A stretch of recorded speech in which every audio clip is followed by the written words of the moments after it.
రాజధాని గ్రామాల్లో వైఎస్ఆర్ కాంగ్రెస్ పార్టీ శాసనసభాపక్షం చేసిన పర్యటన సక్సెస్ అయింది. రైతులు పెద్ద ఎత్తున తరలివచ్చి తమ ఆవేదనను చెప్పుకున్నారు. భూ సమీకరణ పేరుతో ప్రభుత్వం తమపై చేస్తున్న ఒత్తిడిల గురించి వివరించారు. వైఎస్ఆర్ కాంగ్రెస్ పార్టీకి చెందిన 42 మంది ఎమ్మెల్యేలు, ఎమ్మెల్సీలు గుంటూరు జిల్లాలోని ఏపీ నూతన రాజధాని ప్రతిపాదిత గ్రామాల్లో పర్యటించారు. మొదట తుళ్లూరులో దివంగత మహానేత వైఎస్ఆర్కు పూలమాలలు వేసి తమ పర్యటనను ప్రారంభించిన నేతలు రాయపూడి, లింగాయపాలెం, మందడం, ఉద్దండరాయునిపాలెం, నిడమరు గ్రామాల్లో పర్యటించారు. ఎమ్మెల్యేలు స్వయంగా రైతులతో మాట్లాడటమే కాదు, నేరుగా పంట పొలాల్లోకి వెళ్లారు. జామ, అరటి తోటలే కాదు, పూలు, కూరగాయల తోటలను కూడా సందర్శించి అక్కడి రైతులతో మాట్లాడారు. ఎవరిని కదిలించినా రైతులు తమ పంట భూములు ఇవ్వటానికి అంగీకరించడం లేదన్న మాటే వినిపించింది.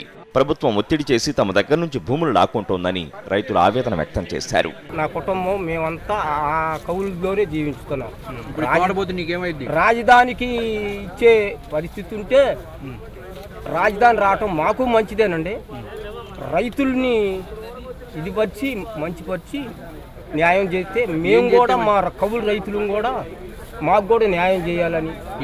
న్యాయం జరిగింది ఏం చేసేది ఏముంటుందో మాకు కూడా ఉపాధికి మాకు ఏదో ఒక ఇవ్వాలండి.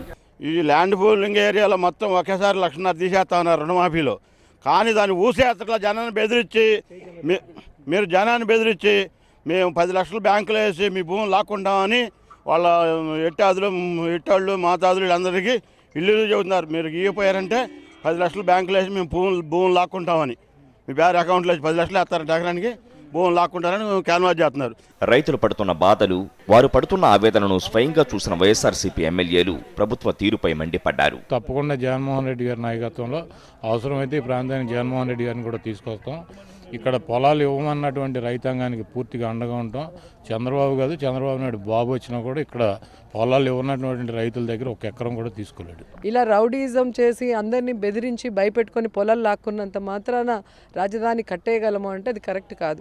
వీళ్ళు కేవలం రియల్ ఎస్టేట్ వ్యాపారం చేసుకొని మొన్న ఎన్నికల్లో ఏదైతే డబ్బు పెట్టారో నారాయణ లాంటి వాళ్ళు, సృజనా చౌదరి లాంటి వాళ్ళకి లాభం చేకూర్చడానికే ఈ హడావిడి అంత తప్ప నిజంగా ప్రజల కోసం అయితే ప్రజలకు ఎన్నో సమస్యలు ఉన్నాయి.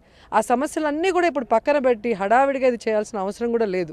గుంటూరు రాజధాని గ్రామాల్లో పర్యటించిన అనంతరం వైఎస్ఆర్సీపీ బృందం విజయవాడకు చేరుకుని సిఆర్డీఏ కమిషనర్కు వినతిపత్రం అందించింది.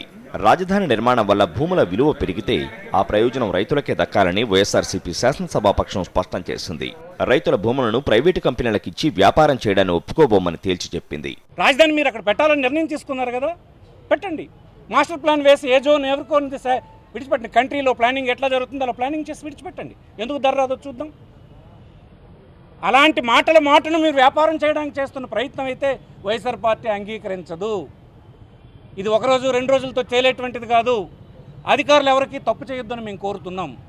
ఈ వ్యవహారం 5 సంవత్సరాలతో అయిపోయేది కాదు. దేశంలో దీనికంటే ముందు ఏర్పడిన అనేక రాష్ట్రాల్లో ఈ వేళకు కూడా రాజధానుల నిర్మాణంలో ఇంకా అనేకమైన అవకతవకలు కొనసాగుతూనే ఉన్నాయి. ఇక్కడ కూడా అట్లాంటి పొరపాట్లు అధికారులు చేయొద్దని వైఎస్ఆర్ కాంగ్రెస్ పార్టీ దేశంలో గత అనుభవాలను దృష్టిలో పెట్టుకొని చెప్తూ ఉంది.